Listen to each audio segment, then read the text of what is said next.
Aunque uno se sonría, después de las PASO, casi inmediatamente después de las PASO, se elevó la temperatura social, por decirlo de algún modo, por lo menos en el distrito capitalino y parte de la provincia de Buenos Aires. Así es. Ahora, una temperatura, no digo que tuvo demasiada violencia ni nada parecido, porque uno ha vivido varias historias en la Argentina, pero que produjo una suerte de temor dentro de lo que se llama la clase media argentina, por el tema de las ocupaciones, el tema de las invasiones, el tema de los cortes, los acampes, la reforma agraria para algún sector más favorecido. Esto es solo parte de un proceso, digamos, político, electoral, o esto ya está instalado para seguir con el gobierno que sea. Bueno, en primer lugar comparto absolutamente que este tipo de acciones lo que genera es un gran temor en la clase media, a nivel del ciudadano común, ¿no es cierto? Clase media y clase media baja. Pero tiene otros matices que impactan en otros niveles de poder. Por ejemplo, el hecho de que algunas organizaciones plantearon claramente que, si bien este es un reclamo al actual gobierno, también es, de alguna manera, un mensaje al futuro gobierno. Esto quiere decir que no es una cuestión simplemente circunstancial, que esto implica que si el próximo gobierno, sea cual fuere, pero básicamente está dirigido a Fernández, no los llama a la mesa de la negociación, de ese pacto, de ese acuerdo que se plantea como opción para adelante, se van a enfrentar y van a endurecer su política. Porque ¿qué ha pasado, Roberto? Esas organizaciones, a nivel de sus dirigentes, de su clase dirigente, ya han hecho plata, ahora van por el poder. Bueno, ahora después entramos con la plata, pero creo que algunos de ellos advirtieron, digamos, que habían rebalsado cierta línea y, digamos, por lo menos es lo que uno ha leído, es que se reservan para otra oportunidad. En el caso, particularmente del caso de Grabois, que dijo que no iba a molestar más a la administración, al proyecto Fernández, con estas movilizaciones en esta etapa electoral. Esto es, ellos se han dado cuenta que están avanzando en un terreno que genera algo más que urticaria dentro de la sociedad. Así es. Genera, lo que se han dado cuenta, y esto es lo grave, porque implica una alta cuota de hipocresía, que desde el punto de vista electoral, por lo que decíamos al principio, esto asusta y espanta a una parte del electorado que le puso los votos a Fernández, lo que podemos llamar el voto bronca por la situación económica. Y que seguramente, posiblemente, se lo vuelva a reiterar. Y que posiblemente lo vuelva a reiterar. Pero ¿qué pasa? La profundización, la escalada de este tipo de conducta es lo que está haciendo repensar ese voto a algunos sectores de la sociedad, especialmente en Capital, por ejemplo, o en algunas zonas del conurbano.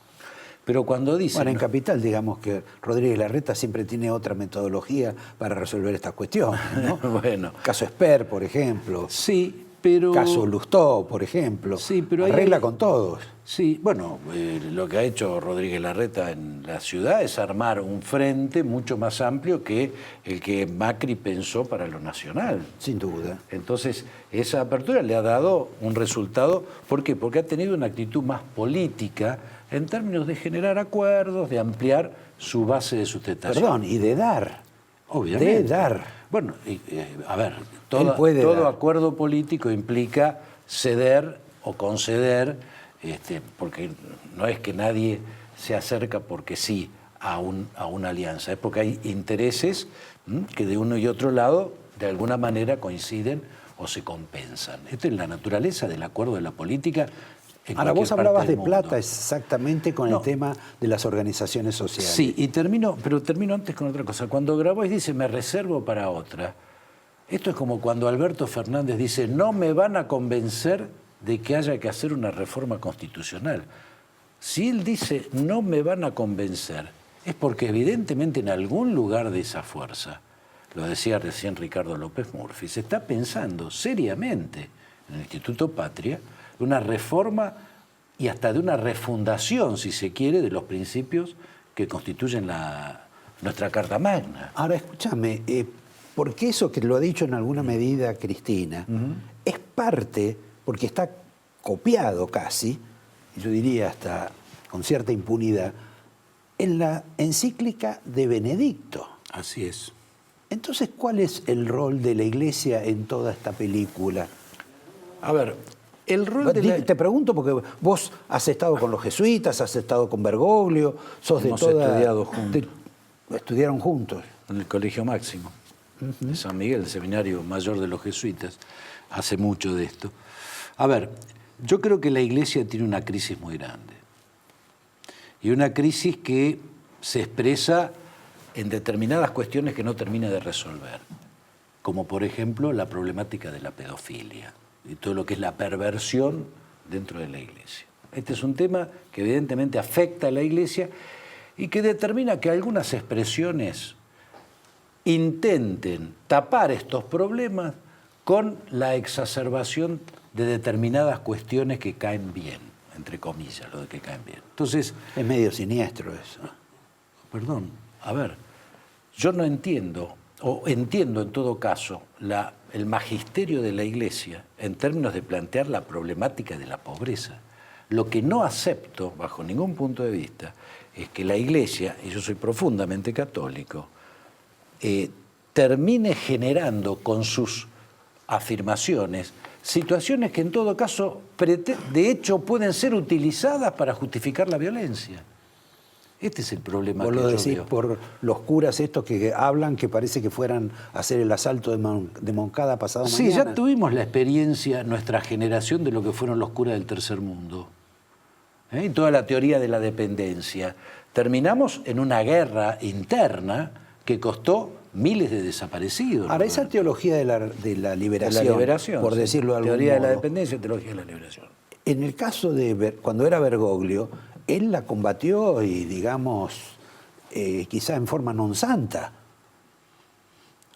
A ver, no tenía esa posición. Era claro que no era un sacerdote del tercer mundo, Sin ni duda. que era un, digamos, exégeta de la teología de la liberación. Al No, era un contrario. guardián de Dios, por decirlo de algún modo. Sí. Un guardián de hierro de Dios, Claro. que eran profundamente antimarxistas. No, desde ya, sí, sí. Esa era la posición en su momento. Es más, dentro de la Iglesia hubo un debate muy fuerte, del cual uno ha participado porque, bueno, estaba en plena tarea de formación. El diálogo famoso entre católicos y marxistas, en el fondo, era la búsqueda de una suerte de diferenciación de identidades, que no entraran en el conflicto, por eso era diálogo, pero para dialogar vos tenés que tener dos identidades perfectamente diferenciadas. Lo mismo pasaba al seno de la Iglesia. Una cosa era lo que planteaba la Iglesia, aún tomando la Popular un progreso, es decir, todas las encíclicas que ya iban marcando ese camino, pero que rechazaban, y aquí está la cuestión de fondo, Roberto, rechazaban la violencia como mecanismo de la instalación de una sociedad más justa.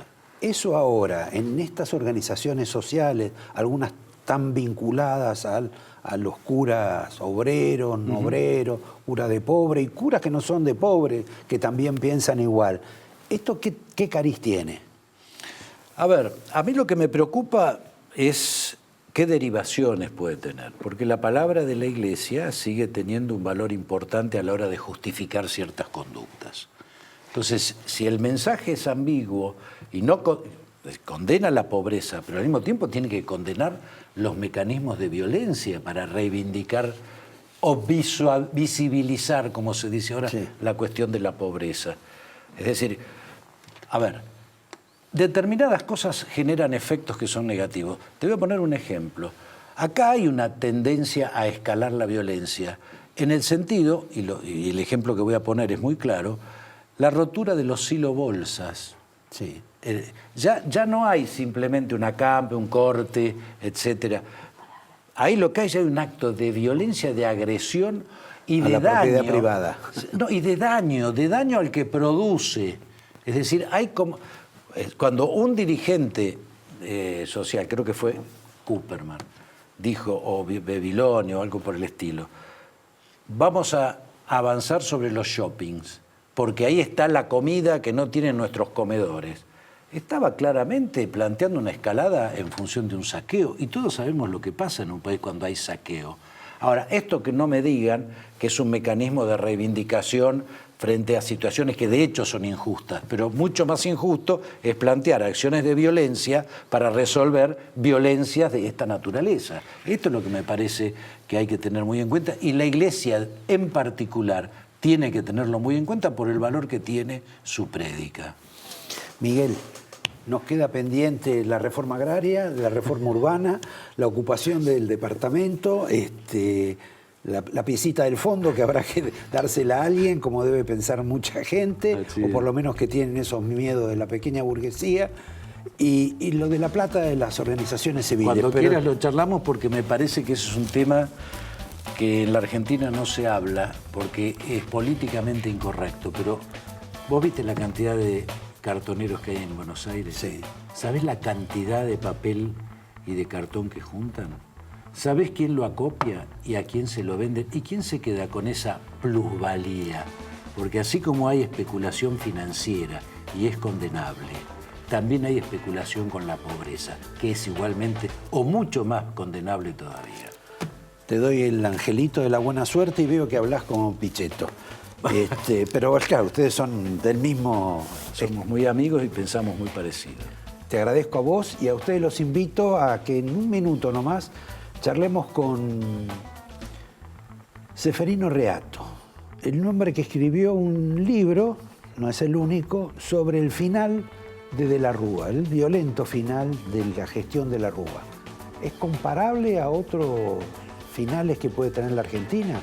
Porque la verdad, hoy la situación resulta bastante inestable. Seguramente porque Macri no se quiere ir y porque Cristina y Alberto dijeron que no lo quieren reemplazar antes de tiempo. Y eso pasa como con el dólar. La gente termina no creyéndoles. En un minuto lo vamos a hablar con Reato. Gracias, Miguel. Gracias.